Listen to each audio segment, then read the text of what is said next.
ওমানের রাজধানী মাস্কাটের ওয়াদি কবির এলাকায় বাংলাদেশি ব্যবসায়ীদের রয়েছে শক্ত অবস্থান।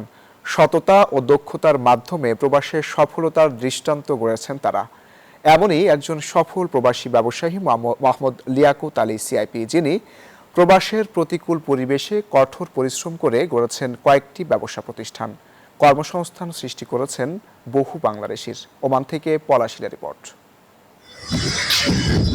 ওমানের রাজধানী মাস্কাটের ওয়াদি কফির এলাকার প্রায় 40% ব্যবসা পরিচালনা করছেন বাংলাদেশিরা। দীর্ঘদিন ধরে সুনাম ও নিষ্ঠার সঙ্গে পাইকারি ও খুচরা ব্যবসা করে আসছেন এই প্রবাসী উদ্যোক্তারা। তাদের মধ্যে একজন মোহাম্মদ লিয়াকত আলী সিআইপি।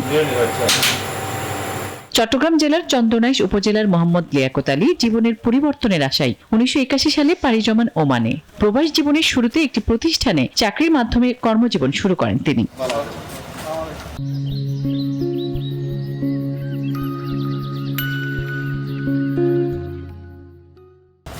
পরবর্তীতে কন্ট্রাক্ট ও ইলেকট্রিক ক্লিনিং খাতে কাজ করার অভিজ্ঞতা অর্জন করেন। 1996 সালের অর্থনৈতিক মন্দার সময় নতুন সম্ভাবনার খোঁজে যুক্ত হন সাইন ও বিজ্ঞাপন খাতে। সেখানে কাজ করে বাস্তব অভিজ্ঞতা অর্জনের পর মার্কেটিং এক্সিকিউটিভ হিসেবে দায়িত্ব পালন করেন। দীর্ঘ অভিজ্ঞতার ভিত্তিতে 1997 সালে প্রথমবারের মতো নিজ উদ্যোগে ব্যবসা শুরু করেন লিয়াকত আলী, আর 2008 সালে নিজের নামে আনুষ্ঠানিকভাবে ব্যবসা প্রতিষ্ঠান গড়ে তোলেন। বর্তমানে তার 4টি প্রতিষ্ঠানে বহু প্রবাসী বাংলাদেশির কর্মসংস্থান হয়েছে। আলহামদুলিল্লাহ উমুরা তাইবা والحين বাদিয়া تطلع فوق فوق فوق ইনশাআল্লাহ। ওমানের মধ্যে বড় বড় কাজগুলো আমরা করে থাকি আলহামদুলিল্লাহ। কয়েকটা কর্পোরেট কোম্পানির কাজ করি। আমি এখানে 2012 সালে এখানে ওমানে আসি। এখানে কোম্পানি নিজে পিছিয়ে লাগাইছি। কোম্পানি অনেক ভালো।